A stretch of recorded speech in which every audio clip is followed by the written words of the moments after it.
Hello, you're listening to Deeply Curious. My name is Cody Jensen, and joining me in our New York City studio apartment is Sarah Jensen, my wife. Hello. A little caveat before we begin this episode is that the thoughts here within are just current experiment of thought. Fresh thoughts, in no way are answers. Yeah, no. And finding answers may not come except for within. Yeah, it's kind of a big topic, so. But before we jump into that conversation, I just want to let you know that this podcast is made possible by the Jensen AV Club. That is our Patreon page where we have patrons over there who get access to director's commentary, early access to the podcast, Sarah's monthly newsletter, personal one-on-one coaching, and many more things that you can check out by going to jensenav.club. That is our premium membership platform through Patreon that just allows us to continue making the art that we love making without having to worry about making art that sells, so that we can keep consumerism and materialism at bay. At a minimum. Yes. So thank you to all of our current Jensen AV Club members, and this episode is produced by Christian B. Schmidt. Thank you. All right, so this episode is titled Existential Crisis. Yes. Because, would you like to tell the story? Yeah. Well, I just find it a little humorous. So we had a friend in town on a layover the other day, and we kind of got into a bunch of conversations, just all these things that you and I have been talking about together, but haven't had anybody else to really bounce the ideas off of. Mm-hmm. And he has been our friend for so long, so it just was so natural. It all came up. And then the next morning I woke up, it was like 7 a.m., and you're reading on your phone. And I was like, what are you reading? Because it just seemed weird that you were like so involved in your phone at like 7 or 8 a.m., whatever it was. And you're like, about existential crisis. And I was like, why? And you're like, I think I might be having one. Which, like, not to downplay the fact that you might be having an existential crisis, but it was just so good. I enjoy that story. So yeah, it's kind of weird because I turned 30 2 weeks ago. Mm-hmm. And turning 30, having a birthday, I don't feel like has anything to do with the way I'm feeling. I would say no. I would agree with you. As far as like the number just clicking over to the next one, like right. I don't feel any pressure, anxiety about becoming 30. I would agree that this has nothing to do with turning 30. It just happens to... Right, but it happens to coincide with the fact that I just turned 30 and I might be having a quarter-life crisis. I mean, I don't know. I think the thing for me is it's a little strange because, I mean, I'm used to having existential crises. I think I have like one a week, like my whole life is an existential crisis, but it's really weird to see you kind of... I guess faltering or like questioning. Mm-hmm. Not so much that you don't ask questions ever, because that's why we started this whole podcast, is because we like asking questions, but there's like a difference in like, I don't know, you're just always so sure. Even if you don't have the answer, you're always just so sure. And like, it's weird to see you not so positive about whatever it is you're doing. Okay. Before we jump into that, I do want to, let's just establish a baseline for what even is an existential crisis? What is the definition of that? Yeah. So according to www.wikipedia.org, an existential crisis is a moment at which an individual questions if their life has meaning, purpose, or value. It may be commonly, but not necessarily, tied to depression and inevitably negative speculations on purpose in life. As an example, if one day I will be forgotten, what is the point of all my work? The issue of meaning and purpose of human existence is a major focus of the philosophical tradition of existentialism. Yeah, I stand by the fact of what I said a second ago, that I have an existential crisis every week. And then I found another website that describes existential crisis as Psychologists define existential crisis as a turning point. It is a moment when you feel the need to find meaning or purpose in your own life. An existential crisis can happen when you're under stress or facing a difficult decision. It can also happen at quite a time when life seems pointless, or you are disconnected from others around you. Oh. The fact that you have existential crisis doesn't mean that you'll never have another one. The world changes constantly, and so do you. You may re-examine the existential givens at any time as your way of being in the world changes. So that definition is kind of interesting because it brings up a couple of things that we've been talking a lot about, like personally, like community being one, like not being around your people has really been affecting you. And well, me too. But like, I think specifically your creativity, it's been affecting your creativity. And also like when you're facing a difficult decision, I think both of those are true right now. So back to what you were saying a moment ago, is just like, I've always been sure. Yeah. And things like that. But that's one thing for me too, is like, it's not that I've lost confidence, because I'm still very confident in what I do. I'm very confident in my skills and abilities. I'm just no longer confident that I am ultimately pursuing what truly matters in life. And ultimately, if what I am contributing to society is actually making society a better place. Right. I was about to say, it's not that you're not sure in what you're doing. I think that you're just not sure in the purpose of what you're doing, which makes a big difference in how you feel about what you're doing. And especially for you, I think, because you've always been, it's never been about like money or anything like that for you. But it's always been like a concrete goal. And I think you don't have that right now. I think like the purpose of what you're doing is kind of lost. I don't think it's so much that you're not confident in who you are or your skills. Yeah. I think maybe it's just the purpose behind it that you can't really find. Probably because your worldview has been a little shaken up about, I guess like for an example, like you're such an entrepreneur, like you love building businesses and you're really good at it, right? But we have, as we've been living in New York, and I think maybe I've had a little bit of influence in this, which I don't know if that's good or bad, but about like just the business side of things, I don't really love. Like I have a hard time sometimes getting behind the business ideas because mostly to me it's very, I think it takes the purity away from things sometimes. And so I think putting that influence on you has made you ask questions about, because you're such a business guy and you're really good at it and there's nothing wrong with business. But I just think maybe with all of the questions you've been going through and asking, you've lost like that purpose of it. You know what I mean? Yeah. But then I think about, there is nothing wrong with business. But then I think in our American capitalistic society, the two main things that especially men fall into are sports and business, because those are the two most measurable definitions of success. Right. Those are two things that you can say, I did this, outcome was this. Right. Here's this step, this step, this step. Now I'm And you find successful. purpose in that. You find meaning in right, because everyone loves a concrete goal and checking things off a list. And so as like, I guess just having a man's like, ego, it's like, do I love business because that is innately who I am? Or did I love business because that is the society that I fell into of showing my, basically showing up. Like I'm not a sports person. I can't. Yeah, I can't show up on the field and show like, hey, here is my skill set. I can prove that I can score around or whatever it is, but I can step into a business scenario and show on the outside that I can do this. Yes, I agree. But I also think you have to go back to childhood, because that's before you knew any sort of social constructs. That's before anybody taught you anything that was, acceptable, right? What have you always been?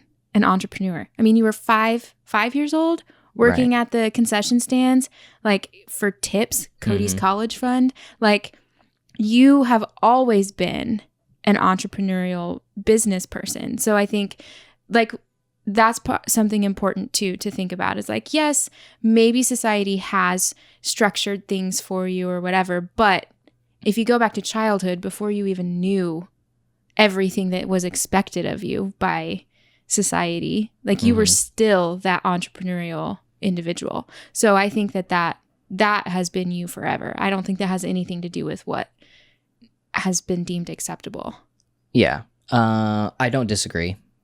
I guess my questioning, it maybe starts there, but mostly it ends up in the fact of, okay, these are my skill sets. I have the ability to, be an entrepreneur, but how can I use entrepreneurial skills in actually participating in things that matter and that ultimately make the society better more than making society feel like they need whatever I'm trying to sell them. Right. Because I don't want to, we had an hour and a half conversation about that. Because I think even if you go back and listen to that episode, I think that is almost like finding language to how I'm feeling. And like, that is part of my existential crisis is like rejecting all capitalism, not necessarily capitalism, consumerism, rejecting consumerism and especially materialism, and then wrapping that up into rejecting vanity. But all of that, just trying to find like, it's almost like rejecting everything to the maximum in order to build it back up to something that actually matters. Which sounds exactly like something you would do. I mean, it sounds like something I would do too. Like I think, I always like to say that I can't get better until I hit rock bottom. Like I have to allow myself to just totally self-destruct. Like it's just something that happens. I'm aware of it, but I can't stop it, I feel like that's a little bit in the same vein of like what you're doing, because even your language is like super harsh, you're like rejecting all materialism, but that's not actually what you mean. Like you don't mean that, because you still value quality products. Like, you know what I mean? So it's not that is your true belief necessarily. I think that you do hate materialism, but I think your language is harsher than what your actual belief is, because you're trying to figure it out, which is the hard part. The hard part is having an existential crisis and then having to rebuild your belief system from that, Yeah, and I think in that it's mostly comes down to conspicuous consumption and materialism. Right, if we're talking specifically material goods. Yeah, yes. It's like it's not about never buying anything, it's not about never selling anything, and it's not about rejecting the free market as a whole. Right. It is that conspicuous consumption, that is the fact of buying things to show that you can buy them, wearing things to say like, I can afford this. That type of thing. And then just materialism in general of just that. Let me actually read the definition of materialism, because I think it's a good like baseline. Materialism is a tendency to consider material possessions and physical comfort as more important than spiritual values. Right. Which, and I think 100%. Yeah. That definition right there is everything that I'm rejecting, because ultimately what matters is like your own like spiritual values, and not just like Western religion, but faith, like in just spiritual values and your spirit, yes, your heart, your health. Internal health and everything about that, and how much our Western culture has lifted and perpetuated this like worship of material items, versus like what actually focusing on what matters in life. And my fight, I guess, like this whole rejection of it is trying to figure out, okay, how do I participate in the material world without crossing the line into materialism, into pushing the thing you don't believe in, pushing into consumerism, and mostly pushing into conspicuous consumerism. Right. I absolutely agree, but I think the thing is that your problem, well, it is with a consumeristic society, et cetera, because obviously that impacts like everything.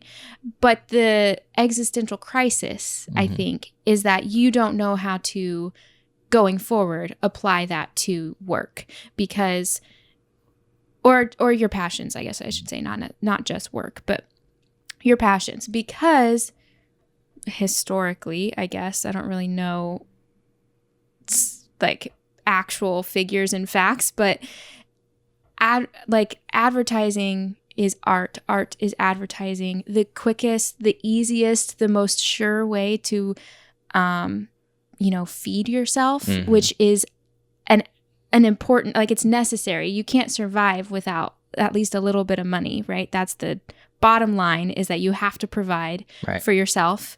And the most sure way of doing that as an artist is to sell in quotes your art to commercialism, to whether that looks like, being a YouTuber who's like, or an influencer, or it looks like freelancing for companies, right? Like either way, you're still sort of selling your time and your art to create a commercial or an advert for somebody that maybe is a part of a system you don't believe in, right? So that is the existential crisis, is how going forward do I remain an artist who can feed himself and not support a belief system that I don't believe in. Right. And even to build on top of that, to not take, in my view, society deeper into what is the problem. Right. Because, it's not like one person can change the whole system, but if you go along with the system, you sure as heck aren't changing anything. Right. It's like, why? It's just the fact of saying like, well, it's just, there's no way I can change it, so I just have to participate in it. Right. It's like, if we all do that, then the status quo stays. Like it takes people, like it takes the crazy ones, to actually make that happen. Right. Absolutely. But then again, the question remains, how do you do that and survive? Right? I don't know. Well, I know you don't know. That's the existential crisis, I think, that you're having. And I think maybe, I do think maybe New York kind of elevates it, because it is definitely a New York culture, right? New York's culture is work. It is selling. It is going. It is hustling. It is the things that, you don't necessarily agree with for your lifestyle. So I think maybe it's very like, you just can't like get away from it right now. Yes, and New York has 100% exaggerated it and brought it to the forefront of my mind, because I'm constantly, every day, surrounded with a mentality and, a way of living just like that I don't... Times Square is like the perfect, you know what I mean? Literally, you walk outside and all you see is advertising from every direction. Yeah, but it has even nothing to do with that. It has everything to do with the way every single person lives their life, walks down the street, and just lives this grinding life of that work is the number one priority. Right. And there is nothing wrong with work. There is actually much you love work. It's there, not. Yeah, there is, there's a much spiritual practice in the work. And you actually were made for something. Creating. And we are made to work. But it is the worship of work that I have, I can't wrap my head around and accept. And New York is the mecca of work. Like, it is. People, it's like, you could say that people make a pilgrimage to the mecca of work, New York City, to work themselves to death, because that's what they think is ultimately the meaning of life, is to build and work for what end? I don't know, because all their goals are wrapped up in numbers, and whenever you hit a number, the only thing to go from there is to make your next goal more numbers. A number. Right. And happiness is never in numbers. Right. And so there's all of that. Then there's this other side away from materialism. It's all wrapped up in that, but as I just think about growing older And as I look at examples of people who are older and start thinking about meaning and happiness and fulfillment, and as I look at people who are in their 50s and especially late 50s, hitting 60, that those people that have made, to those generations, those decades, are some of, if not the most happy, content humans on our earth. Right. Because it's like, as we grow older, you can see that every single decade you care less and less and less about what other people think about you. Yeah. You care less and less and less about presenting conspicuous consumption. Bring that in there. You care that by 60 years old, you probably 90% of them don't care. Your Fisher hat and you don't care. It's like, has nothing to do with that. They have found that relationships bring fulfillment, and that work is either a means to an end, right? Or that, finding ultimate fulfillment in work, no matter how much money it is, right? And that, I can go on and on and on, but I'm mostly just getting to the fact of like, okay, these are thoughts that I was having. I was having all these thoughts, and I even had this discussion with our friend who was in town. Like, large part of the conversation was just me saying, I don't think we have, why as, late 20s, as 30-year-olds, are we caring so much about all of this stuff in this bucket that we can look at wise counsel in our life of people who are in their late 50s and 60s literally don't even have that bucket anymore. They poured everything out. Right. That is not even on their radar. They don't care about it. And look how happy and content and like just living life to the fullest they are. Yeah. So those are the thoughts we're having. And then this week, TED Radio Hour, they put out a podcast that was actually a replay of a podcast, and it was it was perfect timing because it basically, it met me where I am at. It showed up, and I'm listening to this thing, and I'm like, this is exactly where I'm at in everything.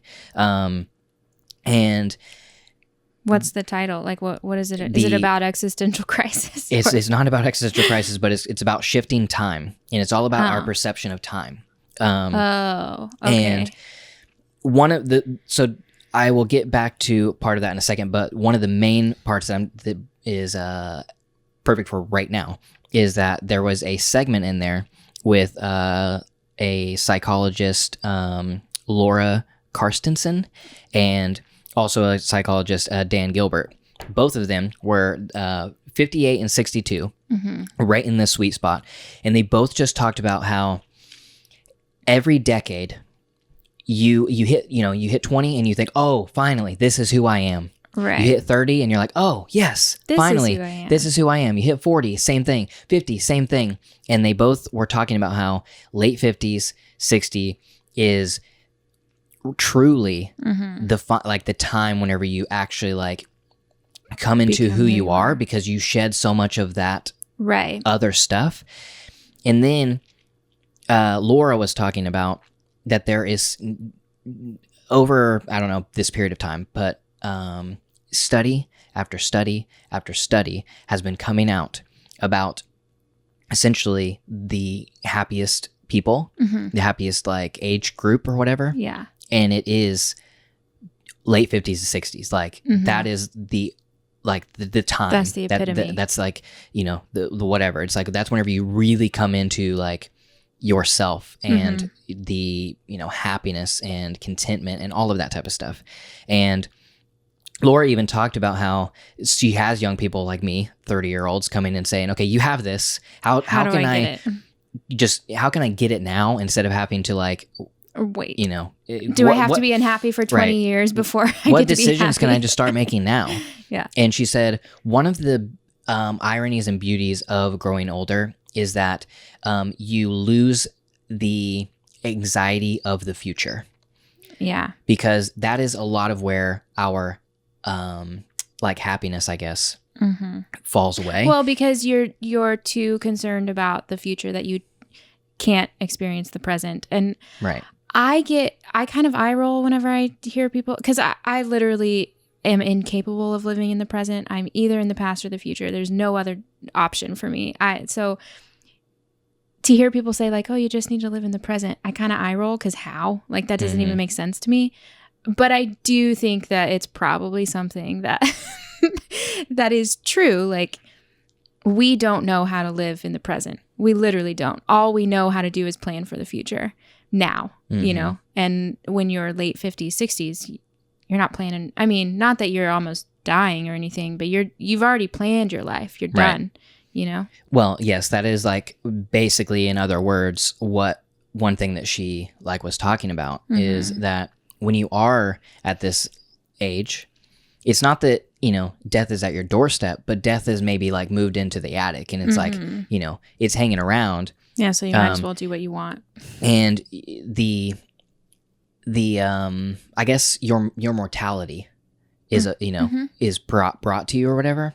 But it's like you no longer, I don't know, fear it, I guess. Yeah, I think you just come to like a realization that death is inevitable. Right. Whereas we are so scared of death because we haven't accomplished what we want to accomplish, and nobody's going to remember us, and, you know, all of the crap that we think. Whereas whenever you get to late 50s, 60s, you're like, whatever. It's right there. It's not that bad. Well, but the other thing, that the reason she was saying that is because she said, you know, when you're younger, when you're our age, we don't think about death. And so we don't think about what matters most in our life. Whenever you hit this age, death moves into your attic, and you start thinking about, okay, I'm not going to live forever. And I'm actually kind of see pretty closely like death walking towards me.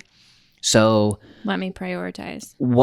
Why am I caring about all this other stuff? Why I should be actually caring about what truly matters in my life and do that.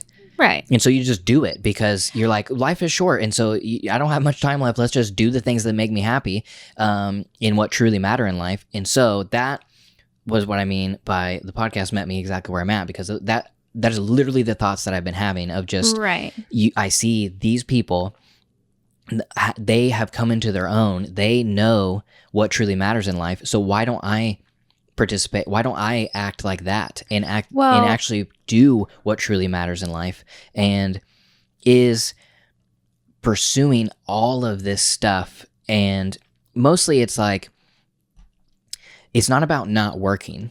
It's about doing what I love, working in what I love, and not participating in, you know, it's kind of like, now how do I reconcile these thoughts with my thoughts on materialism, you know, and all of that type of stuff. So I'm like trying to reconcile the, you know, basically like 2 or 3 or 4 or 5 different thought pathways, right? And be like, okay, now if I take that down to where I'm at, how do these all reconcile with each other? Because some of them are almost seemingly like opposites, kind of. Yeah, I think that's the thing, because it's not, and we've talked about, I mentioned this the other day, that like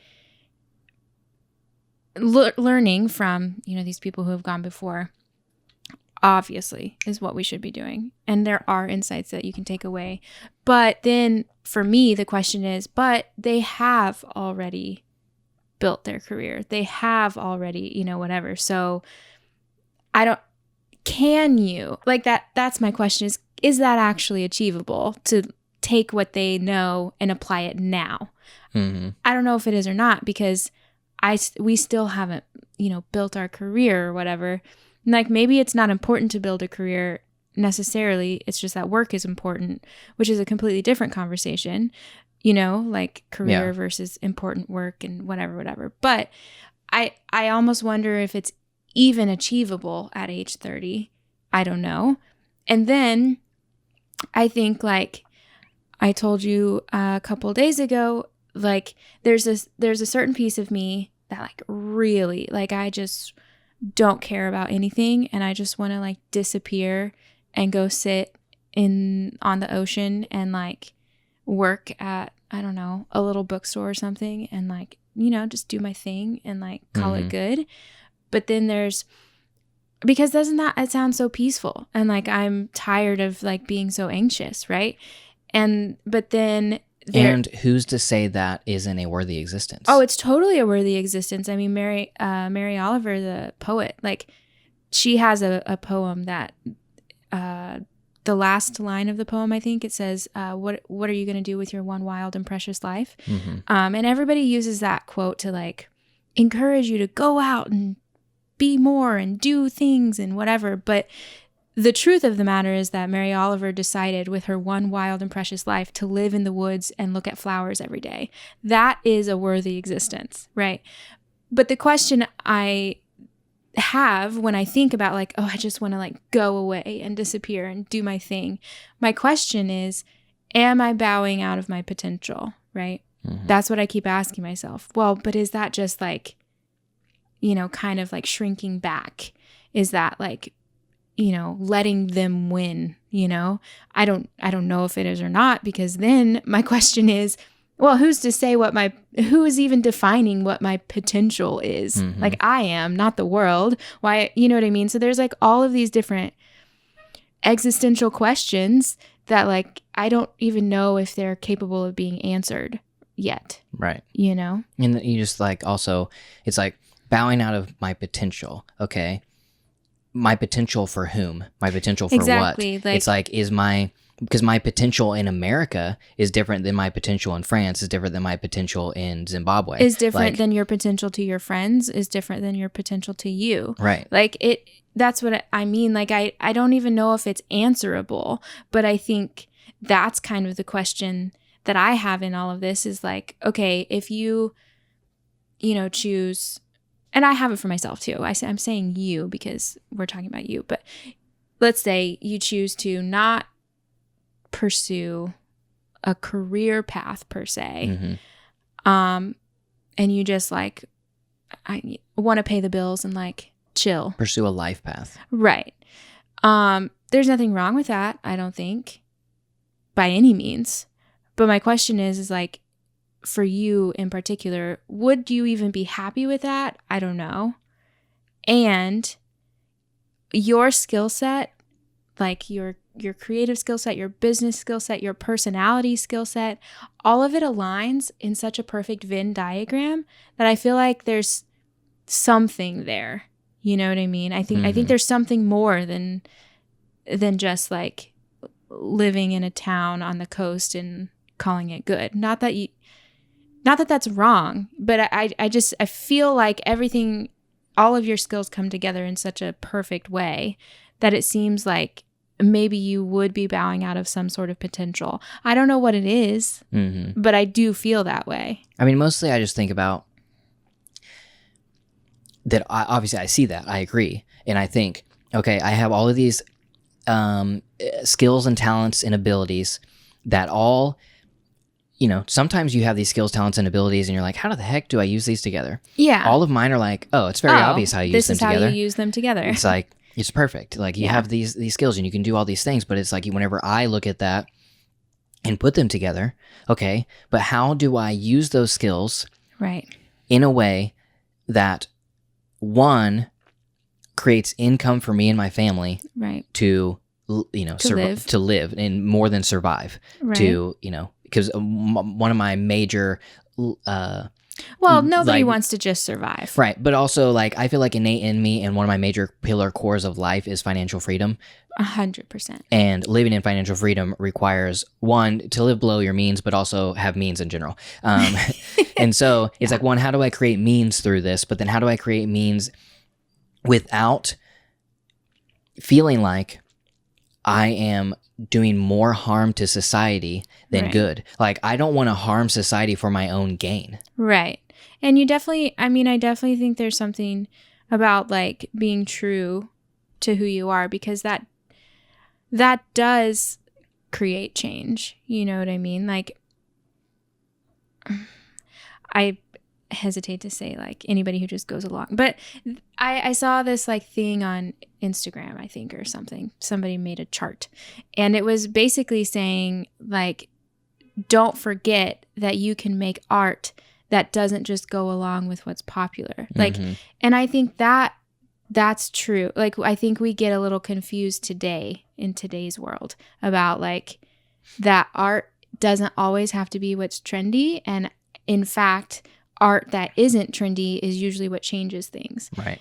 And I mean, I don't want to be a person who doesn't change something, Like I don't want to like live my whole life just like, even if we do, figure out a career path or whatever, I don't want to live my life just like without it meaning something. Even if it is art. But meaning like, something to who? To me, to the world, to something I feel is worthy of something. I mean, you and the world are completely different. No, what I feel is important that the world needs. That's what I mean. Okay. I don't mean that what the world deems important. I mean what I feel is important to the world. I just more so like who are you trying to prove to? Like I'm not really trying. If you're looking for like legacy in the world remembering your name versus like doing something that at the end of your life, you are satisfied in knowing that what you did, what you created, fulfilled you. Right. I mean, definitely. But I think that what I want is for whatever I do to be important to the world.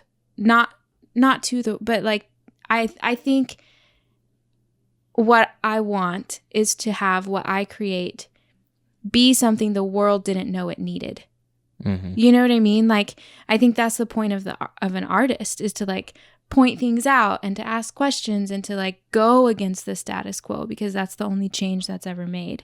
And I feel like, yeah, that's what I want. Ultimately is showing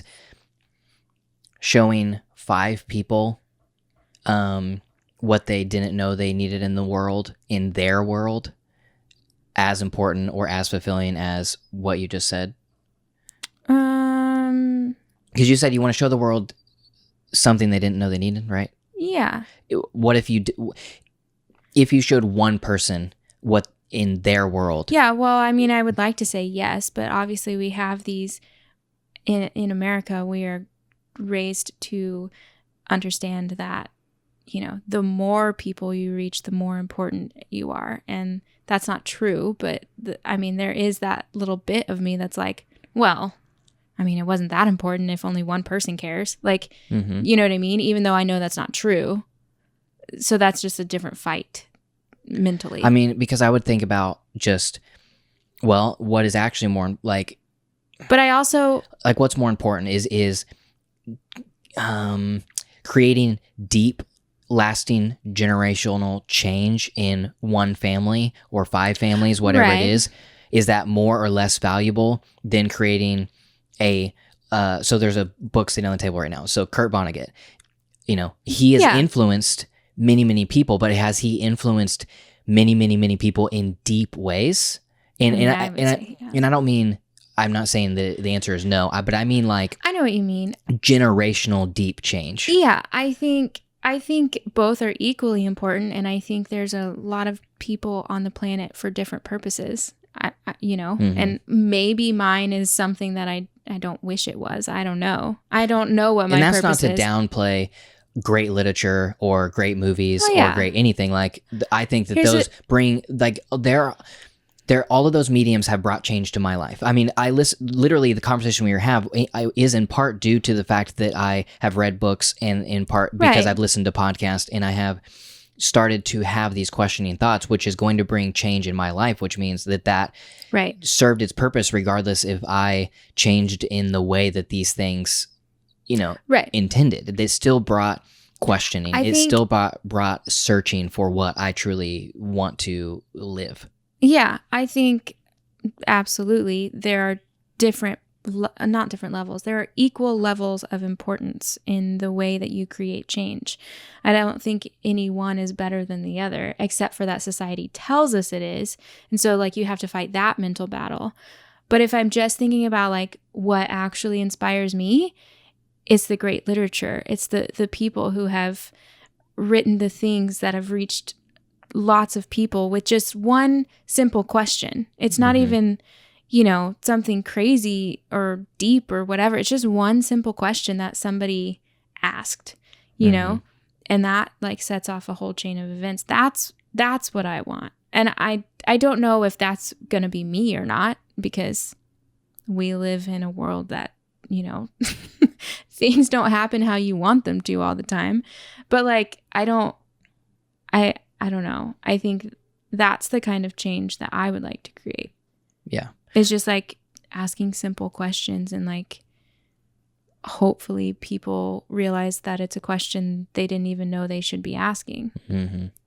One thing, moments ago, we were talking about people at the end of their life. And that is another thing that I've thought about a lot. And I've actually voiced that a lot too, is if you look at people who are on their deathbed, yeah, and they talk about regrets, the regrets never revolve around working harder. And we know that, but we still don't listen. They're like, nobody's sitting there dying like, and man, saying, I wish I spent time in the office. I wish I would have worked harder on that thing. I wish I would have got the corner office. I wish my career would have gone up that extra rung. Like, nobody sits around thinking about that stuff. If in most the time, or not most of the time, I would say, and more likely, they are talking about the exact opposite of that, as I wish I wouldn't have cared and pursued so much time in the office and doing all of these work things to try to, you know, get a leg up, to get a step up, because money will no longer help me. I am dying, and I am, nor does it at help the end you of my get life, a relationship with your children or whatever. And so the things that they truly regret are relationships, you know, whatever you want to, mostly relationships, regret in relationships of not going deeper, not forgiving, not you know, reconciling, not spending the amount of time that, you know, relationships should have, and not getting out, not having experiences. I would say it's kind of surprising how much regret revolves around like not having fun. You know what I mean? We waste, which I think we've talked about this, but we waste so many of our good years worrying about, which I'm talking to myself here, worrying about so many things that we can't control, that we don't actually enjoy anything when we're like 25, 30, 35, 40, prime years to be out doing, exploring, trying all kinds of crazy things. And we're like, well, but I better, you know, sit in this office and save up for retirement when I'm 60 because I don't know what's going to happen to the market. You know, who cares? Like, you're 35 now. Why are we wasting it? You know, like it makes no sense to me. Yeah, it's all a fear-based mentality of fear of the future. Yeah. And it's not that you shouldn't plan for the future. No, I'm not saying I am a responsible individual. I care about, you know, a certain dollar amount in my savings and things like that. But there is, I think, with all things in life, this is what I say, there's a happy medium in there somewhere. Like, and I truly believe that there's a happy medium in most everything. So another thing that I've been having a existential crises about, I guess wrapped up in here. Here's another thing that I've been thinking about. Here's the 12th one. Yeah, is okay. So the concept of time, essentially, and part of this, the podcast, the TED Radio Hour of time, I would highly recommend. After listening to this, go listen to that. Shifting time. One thing that really brought language to what I was feeling is, okay, so we moved to New York, and we talk about you know, the pace of life. We just love how fast paced it is. Like, it's so, like, it's going, it's, you know, snappy, you know, it's energetic, it's all this stuff. Okay. Well, I guess first, would you say time is real? Is time a construct that we have put on our world in order to, like, wrap our minds around it? Or in general, like, is time actually real, or is it just a measurement of man? I think maybe the older I get, the more I think time isn't real. Or at least it's not what we say it is. I really do think, I mean, because even if you just think about, like, okay, the fast paced here, everything here is so much faster. And then, and you never have time. Like, I always run out of time because I just don't even know where it goes. And then I go home to Oklahoma, and one day is like 12 years. Like, and legit, it feels that way. Like, oh, where were we? Oh, when we went to Cold Spring, New York a couple weeks ago for your birthday, it was like, it's a town of like 1,400 people, literally the quietest thing you've ever heard in your life.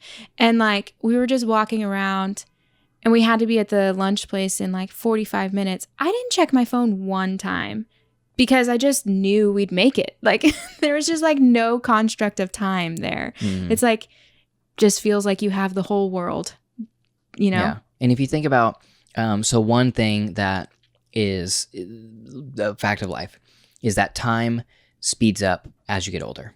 Yes. If you think about when you're a child and how slow yes, life is, like summer lasts for years, versus now we're like, where the heck does summer go? Yeah. Time speeds up, but it's also situational in my opinion.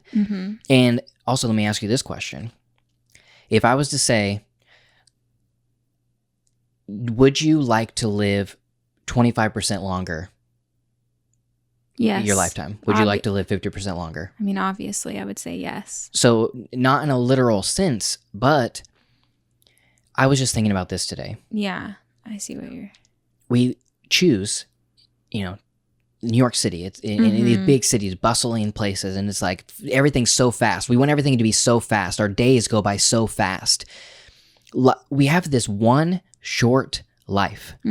Why do we want everything to be so fast? Stretch it out as long as possible. Wouldn't we rather go somewhere that time is much slower, that our days are much longer? If our seconds tick at a slower rate, and we're actually able to sit with our thoughts and actually find meaning or whatever, instead of chasing fastness and quickness and biggerness, like all of these things.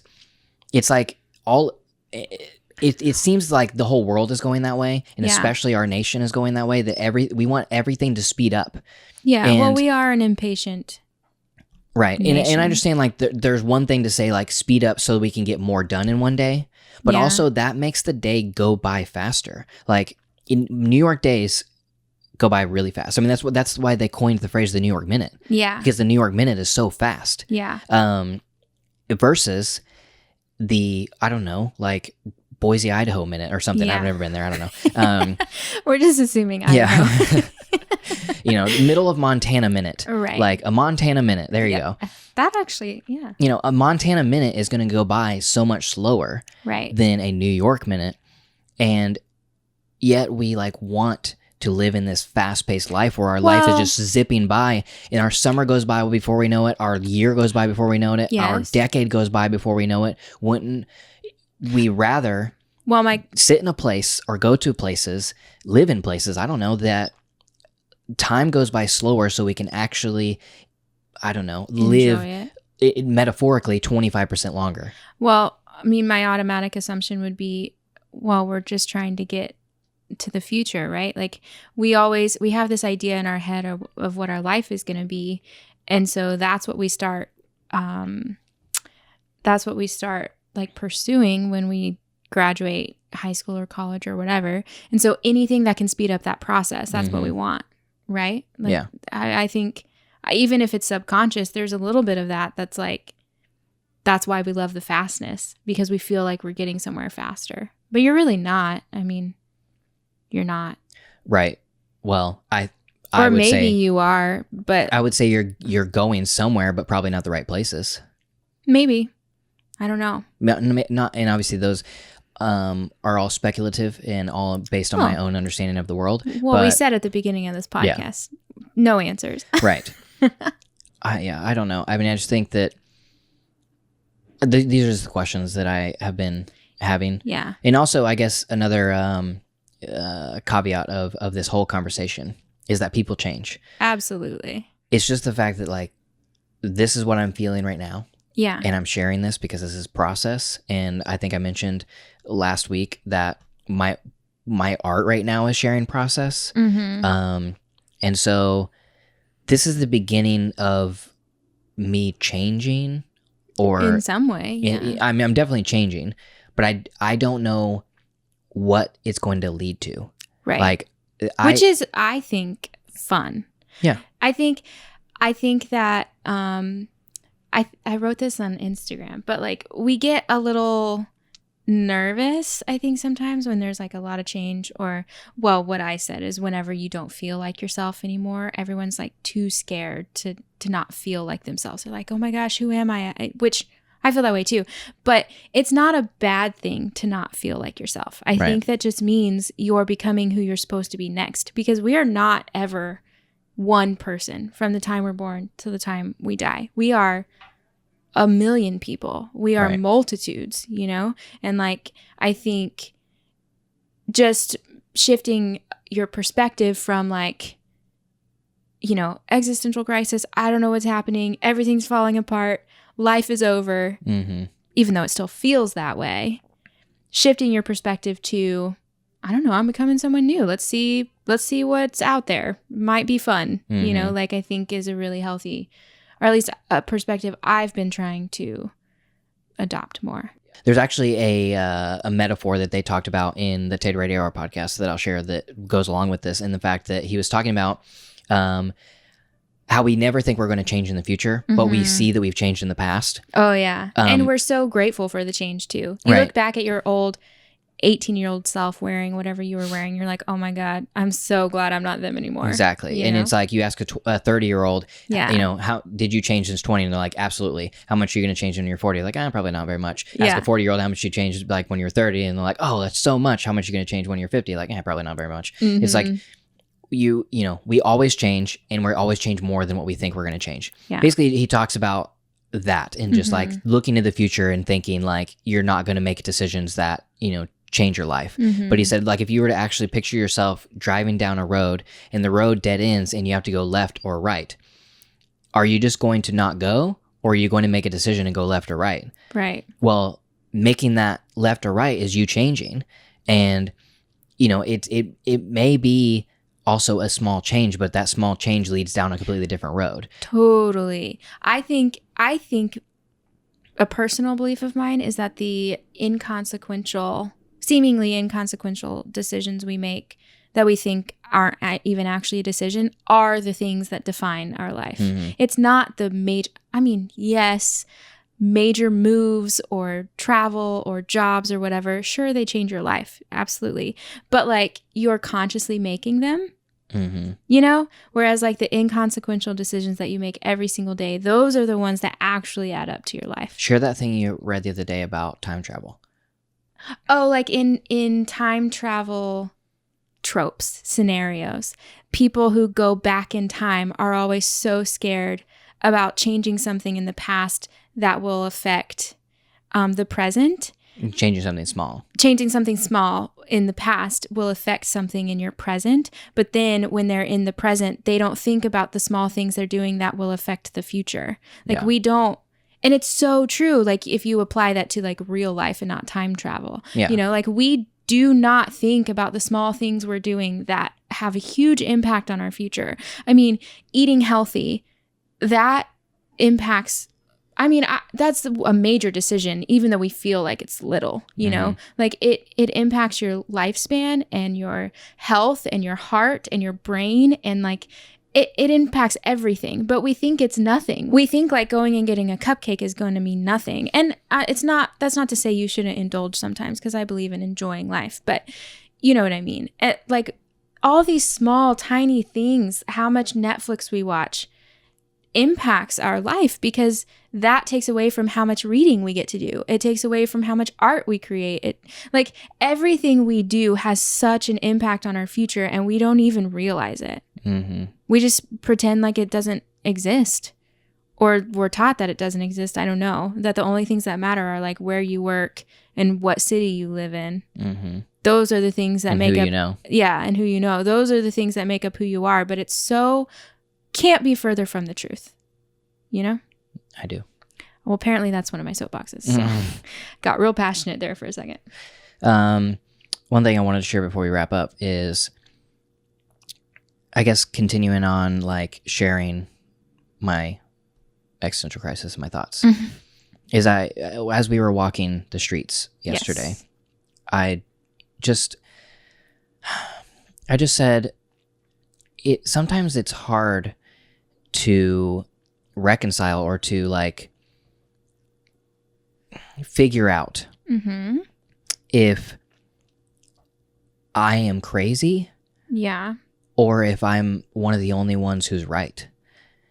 And just the fact that everybody who's around me doesn't see what I'm talking about. Like, Right. in the fact of just materialism, consumerism, caring more about, what truly matters in life as defined by those who relate in life and have found contentment Right. in putting that into our own life. Why am I guess I feel like Mm-hmm. I'm the only person within my circle of, people that is feeling, questioning, or looking at this. And so it's like, Yeah. just feeling like, okay, I figured it out. This is me in my life, and others, have yet to figure it out. Yeah. Type of thing.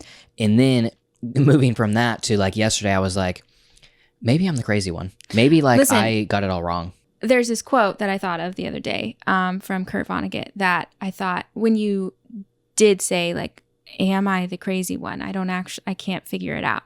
And it's called I think if you just Google like Canary in the Coalmine quote, Kurt Vonnegut, you'll find it. But he wrote it in a magazine, and it says, I sometimes wondered what the use of any of the arts was. The best thing I could come up with was what I call the canary in the coal mine theory of the arts.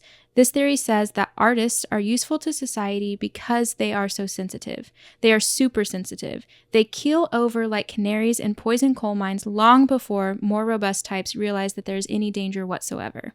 Mm-hmm. And I think that's exactly it. I think for both of us, like, we realize the danger, yeah, the unhealth in things, and now the question is, okay, well, what do I do about that? Mm-hmm. You know what I mean? And I don't think you're crazy. I don't think that you are noticing like things with society that aren't wrong. Like I think they are wrong. I just think that, it's kind of like that canary in the coal mine. Like, mm-hmm. There's a reason that artists are the ones who historically bring change, who ask the questions, who challenge society, who forces it to be different. There's a reason it's the artists, mm-hmm. And that's why. It's because they see it, they recognize, they make connections, and they find patterns, and then they ask the question. Yeah. And I think that's what it is. So I think going forward, it's just, okay, well, what do I do with this information? Right. Yeah. So there's that. And then there's the question of, creating means. But then I think about, okay, how do it's like once you've been enlightened, how do you now participate in it? It's like, right. I'm going to use this example, and it doesn't apply to everybody, but I think it's still a good metaphor.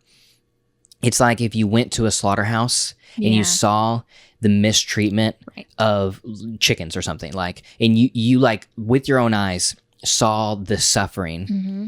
How do you reconcile mm-hmm. and go back to just flippantly eating chicken with no like thought about it? Like, how do you go back into a system? You could literally ask that about most of our systems in America. How do you still shop fast fashion when you've seen the detrimental effects it has, not only on the environment, which is huge, but also literal humans? Yeah. I don't, it's hard to say like, well, I saw this, but I like this shirt, Yeah. But the fact remains that people do it anyway. So I think, it's an impossible, or seems an impossible place to be stuck in. But I do think that you can do it. I think, if we're talking about your skill set, your entrepreneurial set, your creative set, your personality, and then, this social change, enlightenment, whatever, these questions that you're asking, channel those questions into a documentary or something. Maybe it doesn't pay you yet, which that is the ultimate question, right? Like, how do I do something different and provide means? And there has to be a buffer period, maybe. I don't know. I don't know. But like, I do think that there is a way to do it. And maybe you don't know because you're the one who's going to make the way. I mean, maybe it hasn't been done yet. Maybe you're the one who's going to do it. So you have nothing, you have no rule book. You have no like, here are my 10 steps to success that you can read, you know? Yeah. And I mean, I don't know if that's true or not, but you definitely have the personality to make your own path. So might as well. Yeah. I think that all of that, like, I have no qualms or disagreements in. It's just like, while I'm feeling all of these things, I'm also wrestling with just the fact of the matter of purpose and meaning in life, and is pursuing all of that stuff truly mattering in, not in the world, in my life. Right. Like in my life, you know, finding internal growth, internal process, and creating this life where I'm sharing with my local, you know, surroundings, community, and family. And like, what is truly more rich, more valuable to me as I'm finding life. And it's like, if I was to live simply and like, I don't know, surf every day and be one with nature and with, you know, my, you know, as a believer in God, like in like his creation as I am created and like all of these things, it's like, is that not more valuable? Well, the question is though, can you not do both? I mean, because probably, I don't know. Like, here's the only reason I say that is because you're not a person who doesn't care about the work you create. That's not you, you know? And like, it's not who I was. I don't think it's who you are. I mean, probably not. I don't think it's who you're going to be. Probably not. Because the alternative, right, is what, going and getting a job somewhere? Yeah. You're not that person. No, I mean, I care deeply about freedom. Right. So, and with that freedom comes responsibility, and I understand that. But my crisis is that in that responsibility, how am I actually contributing to society in a way that I deem is valuable? Yeah, well, I think that just comes with exploration. That comes with, again, asking these questions, exploring things, seeing if maybe it is a documentary, maybe it is, you know, I don't have any other examples of a way that you create stuff that makes change. I don't know. But like, it's just exploring, and it's asking questions, and it's not getting too stuck on the answer, I think. Because I think that's where like anxiety comes from. That's where the stress and the existential crisis comes from, is worrying about the answer to your question instead of like exploring what the answer could be. Because there's nothing wrong with like, well, let me try this thing. Oh, that didn't work. Okay, let me go over here and try this thing. Ah, that didn't work. Okay, maybe I will try and just surf every day and get a regular job and whatever. And then 6 months in, you realize I don't want a regular job. Okay, let's go do this other. You know what I mean? Like, it's not like you can't try things. Right. I think at this point, where I'm at in my existential crisis is the questions. It's not even trying to find an answer. It's just that all the questions are happening. Yeah, but I do think... And then on the other side of that is knowing how driven of a person I am. Right. And thinking like, right now, I mean, literally in this moment as I am speaking, I would like to go sit on a beach and read great literature, and that's it. Yeah. But I know... But you aren't built for that. I'm not. I know that wouldn't work for an extended period of time. That's more of a vacation. I just need a respite from, you know, everything. And so that's the way I'm feeling, you know, right now. But I know that because of my driven personality, there's no way I could do that for like my meaning in life. Right. But then I think about, is my drivenness a product of the culture of which I am in? No, I still go back to how you were when you were a kid. So many people forget about like how you are in childhood is who you are. It is, if you like strip away the world, how you were as a child is who you still are innately. That's just the truth, because when we were kids, We didn't know. We had no idea of social constructs and obligations from parents. And we just were. We were here. We were being, what you created, what you were interested in, all of what. If you want to find a career path that you can have passion in, go back to what you were interested in when you were a kid. It's there. I promise you it's there. And like, you have always been the driven, entrepreneurial, creative kid. You are obsessed with it in a good way. I mean, you fell into video when you were 12 years old, and you made a video every single day for how many years? Years and years and years of your childhood. That's what you did. When you were 5 years old, you were out there working with your dad, like making that money and doing the things. Like, you are that person. The question is just, how do I do that in this society? It's not, you aren't that different. You didn't become this crazy driven person because of what society told you had to be. You are a crazy driven person. I fully believe that. I'll believe it for you until you believe it for yourself again. It's not that I don't believe it. I do believe it. It's just, how do I use my power for good? Right. That's the existential crisis, which, again, we don't have an answer for, and we probably won't have an answer for months. The only thing that I've thought of is that my power, I worked in the local church from my senior year of high school until we moved to New York. I had purpose.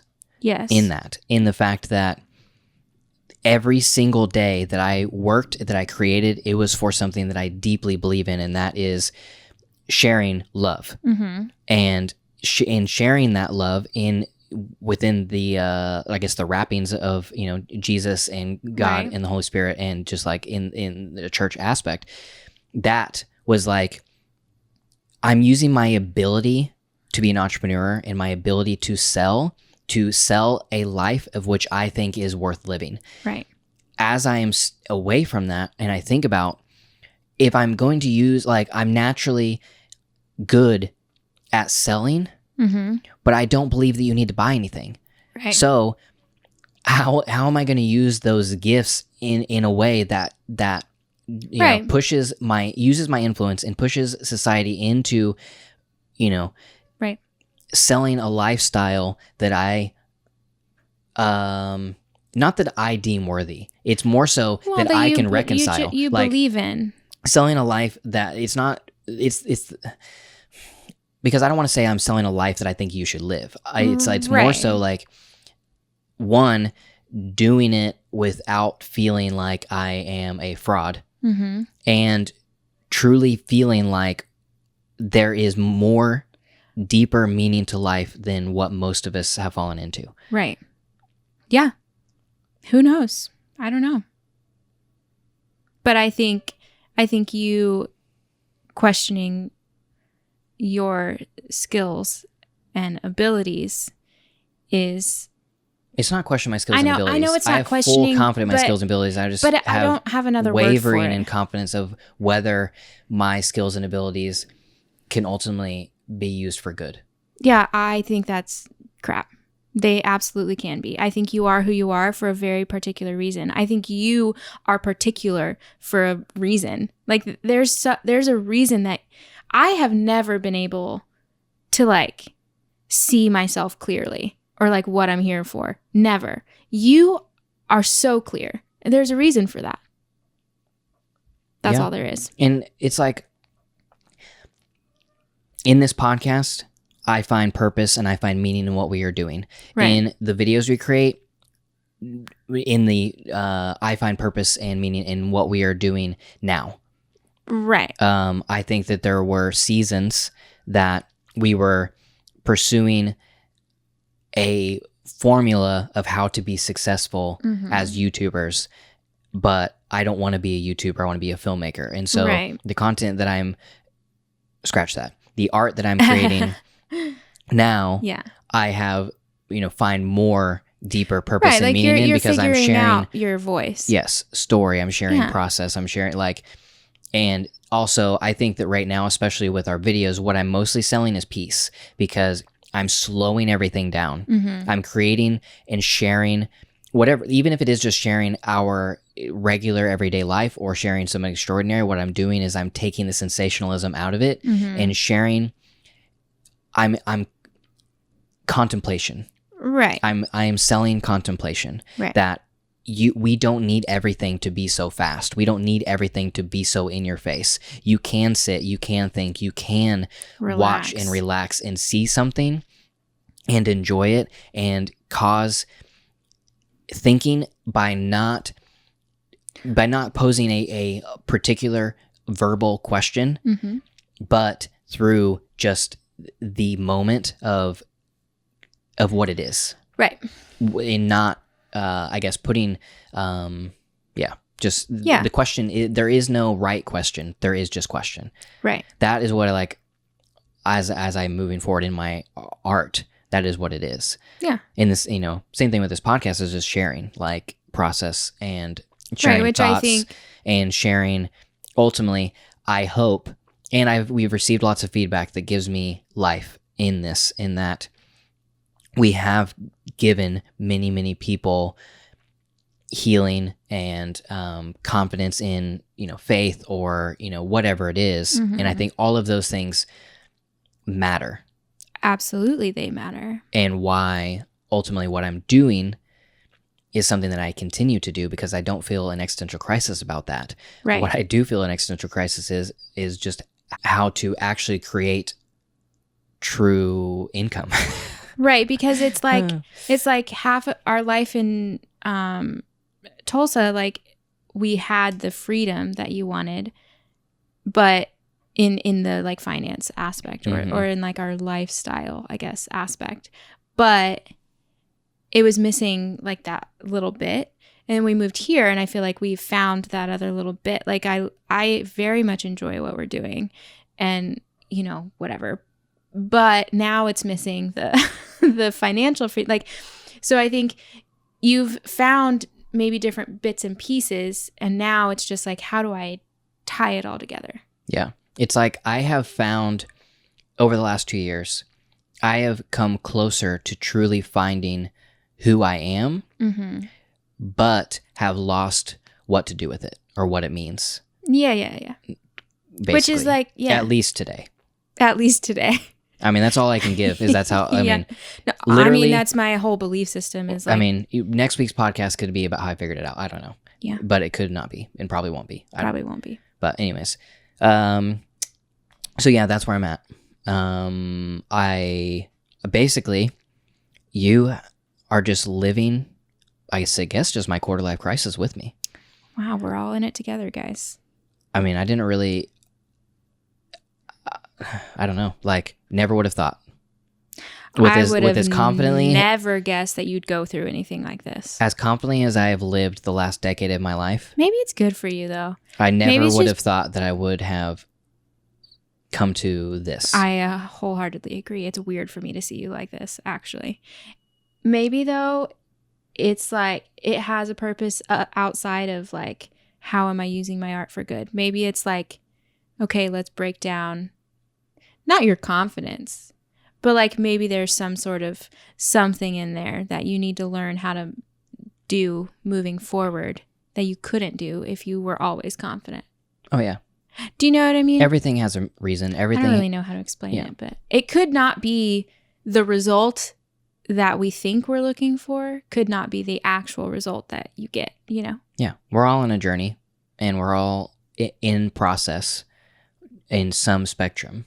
Yeah. And this is where I'm at in mine, and I don't know where it'll lead. Yeah. But join us on Cody's midlife crisis. Yeah. Quarter life crisis. Sorry. But I do know that this podcast is over. Yes, we went long. Thank you guys for listening and joining us on my journey in this process.